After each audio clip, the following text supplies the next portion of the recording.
utopis atau tidak itu kan pasti didasarkan kepada yang pertama, dia itu reliable apa enggak gitu. Reliable atau tidak itu bisa dinilai ke depan dan ke belakang gitu. Ke depan itu ke masa depan, ke belakang itu dalam sejarah. Dalam sejarah ada kok. Gitu. Artinya betul, dia reliable gitu. Kalau reliable itu tidak bisa kita katakan utopis itu. Nyatanya pernah terjadi. Pernah terjadi. Tapi orang masih mengatakan ya tapi kan itu masa lalu, masa depan. Orang mengatakan bahwa sejarah itu berulang. Kalau dia pernah terjadi, maka peluang untuk kemungkinan terjadi lagi itu besar. Lebih besar daripada kita mengatakan utopis itu. Utopis itu sesuatu yang kalau bahasa Sri Mulyani hal yang mustahil gitu kan. Seperti menegakkan benang basah. Jangan lagi basah. Enggak basah aja bisa. Apalagi basah. Gitu.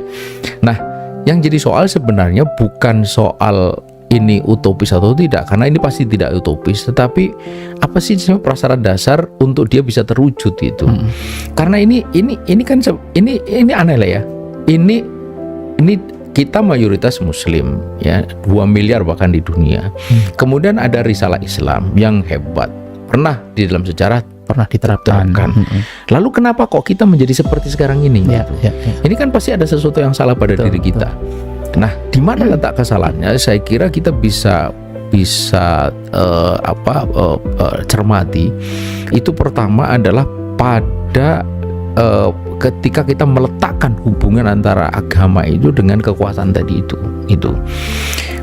Tadi kan sudah dijelaskan bahwa hubungan itu hubungan yang sangat organik, yang erat gitu. Tapi ini hari kita tidak melakukan itu. Kenapa kita tidak melakukan? Karena kita ini terpengaruh oleh pola hubungan agama lain gitu. Dalam hal ini agama Kristen. Itulah yang disebut dengan sekularisme itu kan. Kita sebagai seorang muslim itu sebenarnya semestinya tidak mungkin sekuler. Mengapa? Karena sekularisme itu sangat dipengaruhi oleh sejarah gelap Eropa dalam hubungannya dengan agama Nasrani yang dipengaruhi oleh 3 faktor. Pertama, soal otentitas people kan. Ini kan problem ini. Otentitas people itu sesuatu yang sangat krusial buat mereka, di kalangan mereka juga gitu.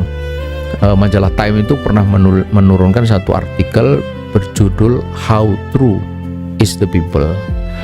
Katanya tahun 74 itu ada 50.000 kesalahan di sana, dan itu artikel tidak ada yang menyanggahnya sampai ini hari. Tapi yang paling dahsyat saya kira, yang paling kontroversial adalah terbitnya buku The Five Gospels. Ini buku boleh disebut sebagai hasil semacam workshop dari 76 ahli teologi Kristen yang mencermati seperti subjudul dari buku itu, what did really Yesus say itu. Gitu. The search of the authentic word of Yesus itu. Nah, kemudian mereka memilah Injil itu menjadi 4. Kemudian dikasih warna gitu. Ada yang merah itu betul-betul perkataan Yesus. Kemudian ada yang pink, ada yang abu-abu, ada yang hitam gitu. Nah, ternyata yang hitam itu jumlahnya 82%. Banyak. Yang bukan perkataan artinya yang palsu. Bahkan Injil Yohanes itu hitam semua. Ini buku sudah lama terbit tahun 94, tapi tidak boleh beredar di sini di Indonesia. Bisa didapatkan di internet. Artinya yang merupakan perkataan Yesus itu hanya berapa? 18%. 18%. Itu pun terbagi karena ada yang pink dan abu-abu. Pink dan abu-abu yang dikatakan di sana mungkin perkataan Yesus itu. Nah, otentitas ini menimbulkan masalah. Pertama pada aspek teologi itu. Teologi Trinitas itu kan baru lahir 300 tahun setelah Yesus meninggal. Betul. Ya kan 325 di Konsili Nisia kan. Yang itu kalau dalam bahasa Thomas Aquinas, seorang teolog Kristen itu it is no way possible to proven by reason. Nah gitu. Jadi agak sulit untuk menjelaskan soal ini 1, 3 tapi 31 itu secara rasional gitu. Itu Thomas Aquinas bilang gitu. Kemudian yang kedua adalah soal karena tadi otentis Otentitas. masalah, kemudian hubungan dengan sains teknologi gitu. Oke. Di dalam Mazmur pasal 93 itu disebutkan bahwa the word is established gitu. It shall never move. Jadi dia tidak bergerak, dia diam. Itulah yang kemudian menjadi dasar keyakinan bahwa bumi inilah sebagai sentrum dari peredaran planet-planet geosentris itu, yang itu kemudian dibantah oleh oleh Kopernikus, oleh Galileo Galilei 1 abad kemudian melalui pengamatan dan kemudian menghasilkan keyakinan bahwa bukan geosentris tapi heliosentris itu, heliosentris. Nah itu, tapi kan kemudian ini tak terselesaikan. Dan yang ketiga adalah faktor trauma rezim agama. Rezim agama di mana ketika Konstantin itu mengadop agama, kemudian menganggap bahwa dia itu adalah divine rule kan gitu, divine ruler. Nah, jadilah banyak sekali masakre, banyak sekali tragedi kan. Yang paling dahsyat saya kira ya Bartholomeus Massacre, tahun 1527 itu 10.000 orang Kristen Protestan dibantai oleh Katolik di Paris, berminggu-minggu anyir di sana, banjir darah. Nah, berdasarkan 3 itu, otentitas, persoalan teologis, persoalan trauma rezim agama, maka mereka sampai pada kesimpulan bahwa kalau begitu nih agama ini dipisahkan gitu. Ada 2 ekstrim kan, ada yang tetap memakai, ada yang tetap mau meninggalkan. Nah, kemudian dibuatlah jalan tengah. Gitu. Ya oke lah, agama tetap ada, tapi di sana kemudian kehidupan di sini tidak pakai agama. Itulah sekularisme. Gitu. Kita umat Islam itu tidak punya soal Tidak pernah seperti itu. Tidak punya soal. Otentitas Al-Quran terjaga sampai ini hari. Bahkan Allah sendiri menjaminkan inna nahnu nazzalna dzikra wa inna lahu lahafidun.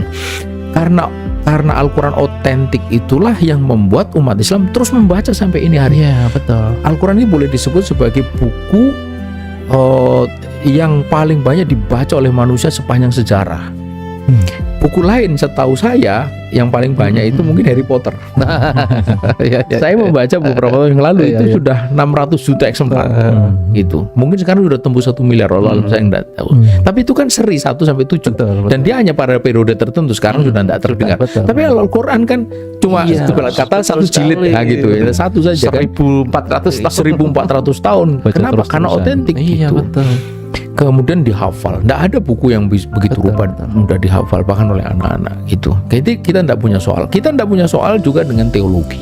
Teologi kita itu qul Allahu ahad. Betul, rasional sekali. Allah itu satu, ahadun ahad, satunya satu, tidak ada 1, 3, 1, 4 segala macam. Ahadun ahad, Allahu samad, lam yalid walam yulad, tidak beranak, dan itu berubah dari dulu sampai sekarang dan sampai nanti tidak akan berubah.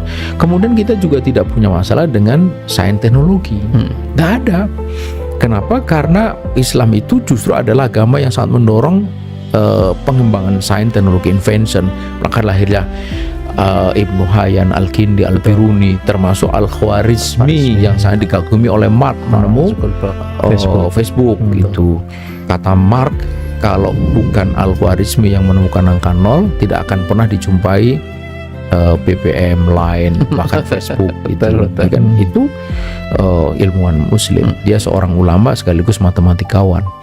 Jadi kita nggak ada soal dengan ilmu pengetahuan, pun juga nggak ada soal dengan rezim agama. Nggak ada. Kalau kita membaca buku KAB dan Risalah Muhammad, di sana diceritakan ketika pasukan Islam masuk ke Polandia itu malah dielu-elukan oleh penduduk di sana. Ini aneh.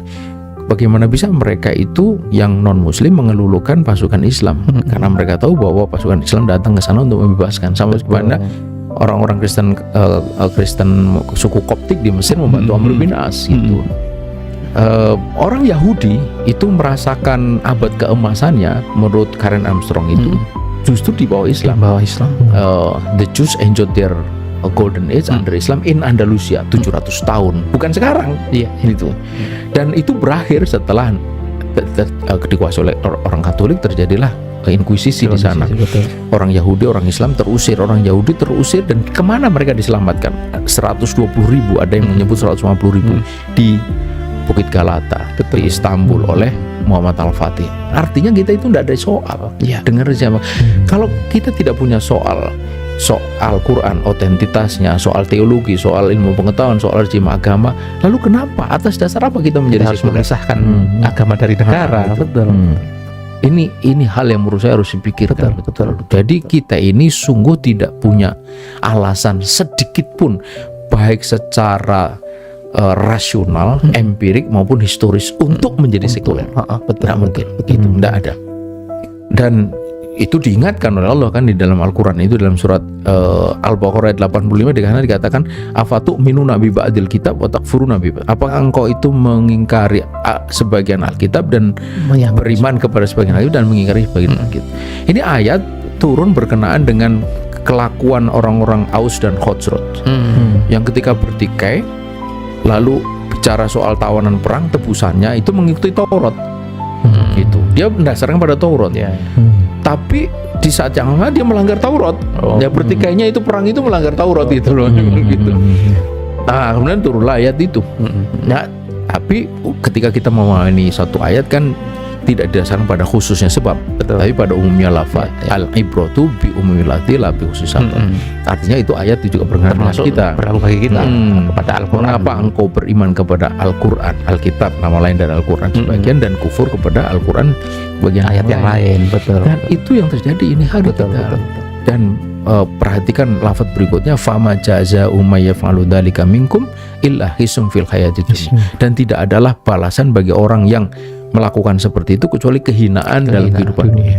Umat Islam ini hari merasakan itu. Kehinaan luar biasa. Bukan hanya umat Islam, umat manusia kehinaan luar biasa. Bagaimana manusia dijadikan sebagai objek ekonomi. Betul. Umat Islam juga hina secara politik. Coba kita lihat di Palestina, di jalur Gaza. Bagaimana bisa untuk membuka pintu, kita tidak mampu. Itu pintu Rafah itu menghubungkan antara Gaza, negeri Muslim, dengan Mesir, negeri Muslim juga. Sama-sama negeri Muslim. Betul. Kita tidak bisa buka itu. Iya, betul. Itu pintu Rafah itu hanya mungkin bisa dibuka kalau dapat izin dari Tel Aviv dan Washington. Bagaimana bisa pintu di negeri Muslim menghubungkan dua negeri Muslim yang mengatur? Itu kan saking hinanya. Sementara di sini ribuan truk antri untuk mau masuk kepada jalur Gaza, mau bantuan. Di sana ada sekian ratus ribu orang kelaparan. Coba ini, ya kan, ini luar biasa. Wal yaumal qiyamati yuraduna ila asadil adab, dan dari kiamat akan dapat azab yang sangat pedih. Karena itulah maka jika kita itu bicara tentang Islam dan politik, saya kira tema besarnya itu adalah bagaimana menyingkirkan pikiran sekularistik dalam pikiran kita. Itu dulu. So pangkalnya itu.